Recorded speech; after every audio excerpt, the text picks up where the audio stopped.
আচ্ছা, তোমার কি কখনো এমন হয়েছে যে তুমি পরীক্ষার হলে লিখতে গিয়ে সব ভুলে গিয়েছো, অথবা পরীক্ষার আগের রাতে তুমি রিভিশন দিতে গিয়ে হঠাৎ করে দেখলে যে যা পড়েছো সব ভুলে গেছো, অথবা ঘন্টার পর ঘন্টা ধরে পড়ার টেবিলে বসে আছো কিন্তু কিছুই মুখস্থ হচ্ছে না? যদি তোমার এই সমস্যাগুলো থেকে থাকে তাহলে আজকের এই ভিডিওটা তোমার জন্য। আজকে আমি এই ভিডিওতে দুইটি বিষয় আলোচনা করব। প্রথম বিষয়টা হচ্ছে কিভাবে সহজে পড়া মুখস্থ করতে পারবে এবং সেটা দীর্ঘদিন ধরে মনে রাখতে পারবে। পড়া মুখস্থ করার সবচেয়ে কার্যকরী কৌশল হলো বুঝে বুঝে পড়া। ধরো তুমি একটা জিনিস যেই টপিকটি পড়বে সেটাকে ভালোভাবে বুঝে নিবে।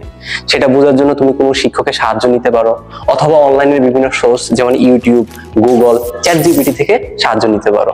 যখন পড়াটা তুমি বুঝে ফেলবে তখন 2 থেকে 3 বার সেটা পড়লেই সহজেই তোমার মুখস্থ হয়ে যাবে। Number 2, visualisation. যখনই কোনো কিছু পড়বে সেটা একটি চিত্র বা দৃশ্য মনে মনে কল্পনা করবে। ধরো তুমি বললে যে বাংলাদেশের জাতীয় পতাকার রং সবুজ ও লাল, তুমি সাথে সাথে একটি পতাকা কল্পনা করবে যেটা রং হবে সবুজ ও লাল। দেখবে যে এভাবে বললে তুমি সহজে সেটা মুখস্থ করতে পারছো।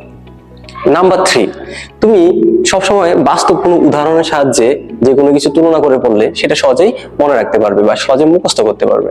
যেমন ধরো পরমাণুর মডেলে আমরা শক্তিস্তর, উপশক্তিস্তর এবং অরবিটাল সম্পর্কে পড়েছি। এখন তুমি যদি শক্তিস্তরকে একটি বিল্ডিং, উপশক্তি স্তরকে সেই বিল্ডিং এর প্রথম বা দ্বিতীয় তলা এবং অরবিটালকে সেই তলার একটি রুমের সাথে তুলনা করে পড়ো, তাহলে দেখবে তুমি এটা সহজেই মুখস্থ করতে পারছো।